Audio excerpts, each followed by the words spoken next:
I dërguari sallallahu alaihi wasallam jo që I ka falë 5 kohë të namazit, po ka falë aq shumë nafile për çdo natë sa përshkrimet vinë nga familja e tij ngushtë që thonë se ati janë ënjtur këmbët, pra ka pas aq shumë qëndrim në këmbë sa dhe nuk ka qenë njeri me mbi peshë, nuk ka qenë njeri I madh I rritur, por kjo I bie se ka qenë shumë I angazhuar për këtë lloj ibadeti.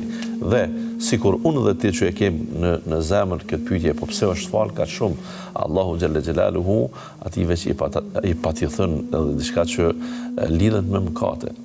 Allahu I tha liyaghfira laka Allahu ma taqaddama min dhanbika wa ma ta'akhkhar. Pra Allahu të ka falë ty mëkatet që I ke bërë përpara dhe mëkatet që mund t'i bësh pas. Pra, e pse këtë të falet? E tillë pra ishte Aisha që e pyeti tha, e pse kështu ka shumë falesh kur ti Allahu t'i ka falë mëkatet e mëhershme para profecisë, edhe mëkatet që mund t'i bësh nga dita pas zbritjes së këtyre ajeteve. I dërguari sallallahu alaihi wasallam u përgjigj qartë dhe lehtë.